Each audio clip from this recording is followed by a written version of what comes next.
Je suis sur le mensuel avec Morgane. Quand je termine un livre, je me dis c'est fini, plus jamais, j'écrirai plus jamais.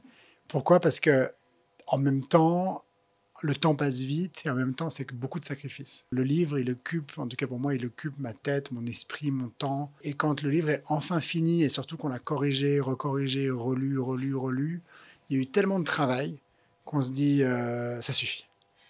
Et puis après, au bout de 10 jours, ça revient. On se dit ah mais j'ai une idée, c'est malgré.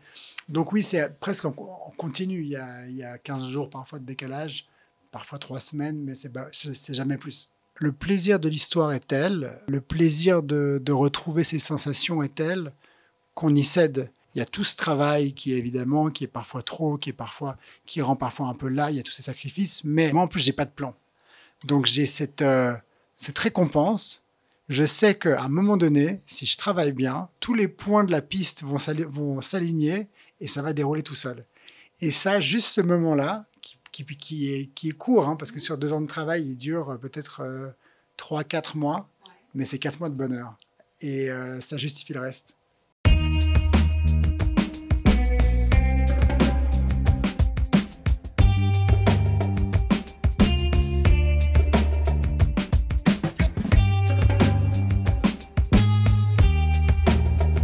Je mets mon réveil à 4 heures du mat'. Alors, est-ce que je vais me dire « Ah non, j'ai envie de dormir et je mets le réveil encore dans 1 heure ou 2 » ou est-ce que je me réveille fatigué, mais en me disant « Qu'est-ce qui se passe aujourd'hui dans l'histoire ?»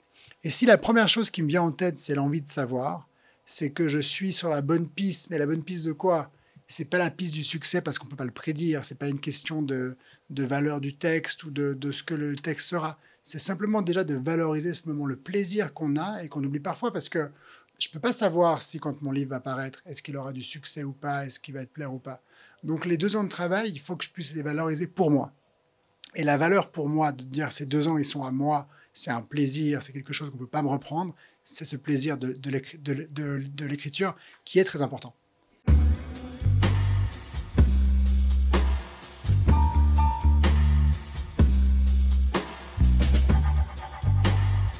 Je pense que, j'en sais rien, mais j'imagine que c'est différent pour un artiste qui se produit dans des stades et qui tous les soirs voit 30, 40, 50, 80 000 personnes devant lui, où il y a ce rapport aux gens. Moi, je ne les vois pas tous, ces lecteurs. Alors, j'en retrouve certains en librairie, il y en a souvent beaucoup, mais c'est 300, 400, 500. C'est beaucoup, mais ça reste des proportions quantifiables, si vous voulez, qui sont loin du gigantisme de ces autres chiffres. Du coup, il y a au fond cette distance un peu qui s'installe.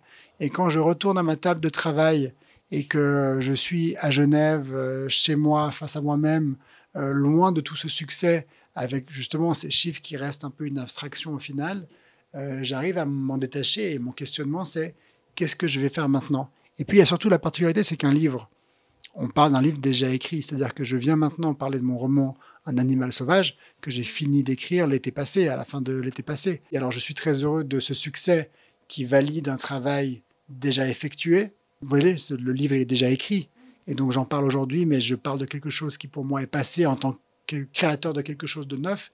Et donc là, mon questionnement c'est, et le prochain, qu'est-ce que je fais? Donc il y a toujours ce doute, mais qui est un bon doute, parce que c'est un doute qui vous nourrit. C'est un doute, dès que vous doutez, que ça vous permet, ça vous bloque pas, mais que ça vous permet de vous dire, est-ce que je fais bien les choses? Est-ce que j'avance dans la bonne direction et que ça vous permet justement de ne pas vous précipiter, mais de faire les choses bien?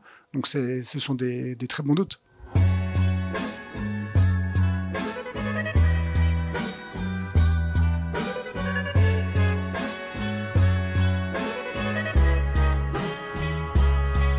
C'était difficile pour moi de raconter Genève, qui est la ville de ma réalité, d'en faire une ville de fiction, puisque j'écris de la fiction, c'est du roman. Au début, c'était une difficulté que j'ai surmontée, puisque maintenant je me rends compte depuis 622 que je suis capable de faire de Genève une ville de fiction totale.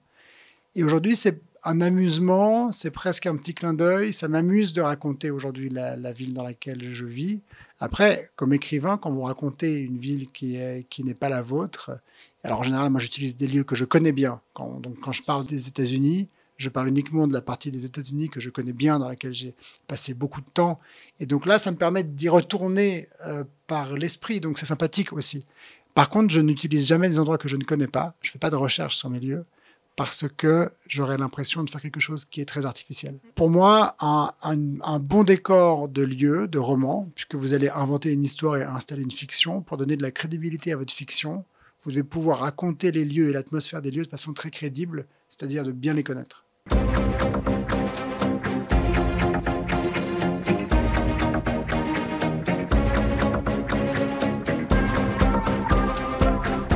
Aucun de mes personnages sont la reproduction de gens que je connais ou que j'ai connus ou de scènes que j'ai vécues. Ils naissent de mon esprit. Et mon esprit est forcément fait et construit de tout ce que j'ai vécu, de tout ce que j'ai vu, de toute mon expérience. Ils sont réalistes parce que je crois qu'ils sont proches de nous. Ce sont des personnages qui, au fond, sont très ordinaires, avec tout ce que l'extraordinaire a dans l'ordinaire, c'est-à-dire des secrets, des envies, des fantasmes, des regrets. Et ils racontent quelque chose de nous. Et je crois que quand on dit qu'un personnage est réaliste, c'est pas tant tel qu'on le décrit ou tel qu'il est dans le livre, mais c'est surtout la connexion, le lien qu'un lecteur peut faire avec lui. C'est-à-dire que le lecteur, et c'est ça tout le défi, de pouvoir proposer au lecteur un personnage dans lequel le lecteur arrive à se retrouver et à faire une forme ou des formes de parallèle avec sa propre vie. C'est dans sa résidence que l'auteur Harry Kleber a été arrêté aujourd'hui, après que la police ait découvert des restes humains sur sa propriété. Un après-midi de juin 1975, elle dansait sous la pluie. Elle avait 15 ans. Et je ne l'ai pas tuée.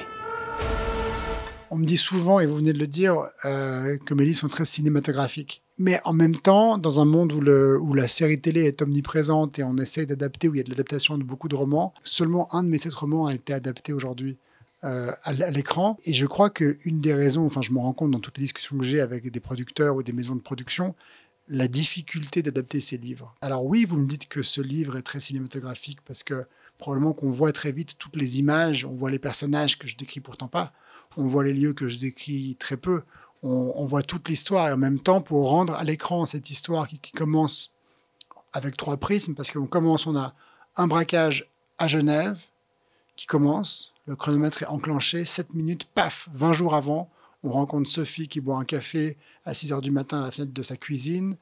Depuis la haie, un homme, son voisin, l'observe sans qu'elle le sache. Et en même temps, à Genève, arrive un personnage en voiture qui va mettre le feu aux poudres.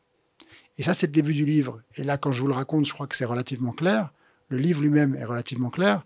Mais pour raconter cette scène, qui sont 3 scènes, de façon efficace pour une série, pour ouvrir une série sans perdre votre téléspectateur, bonjour. Donc, je suis curieux de voir ce qui se passera avec ce livre-là.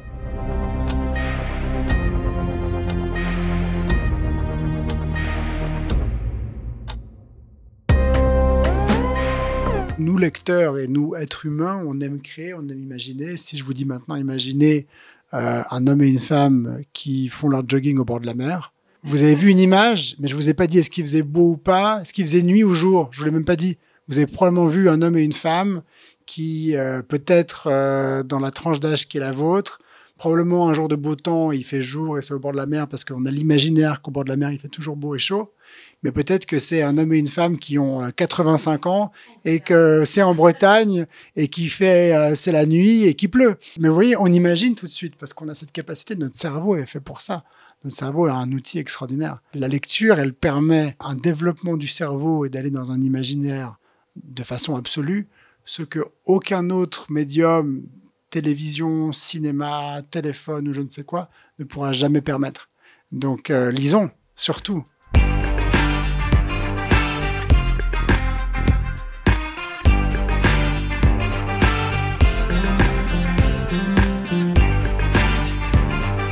Je suis toujours surpris et toujours heureux de voir à quel point j'ai la chance d'avoir un lectorat très large, de gens de tous âges, de gens qui lisent beaucoup, de gens qui lisent moins, de gens qui lisent un livre par jour, d'autres un livre par année, qui ont fait des études qui n'en ont pas fait, de tout bord, de toute religion, de toute conviction, et qui se retrouvent. Et ça, c'est la force de la littérature, c'est qu'elle nous permet dans un monde où on aime bien se détester et on a beaucoup de peine à se supporter avec nos différences qui sont pourtant fondamentales, puisque heureusement qu'on est divers et qu'on est varié parce que c'est ce qui fait notre force. La littérature, elle nous permet de nous retrouver ensemble et ça, c'est sa grande force.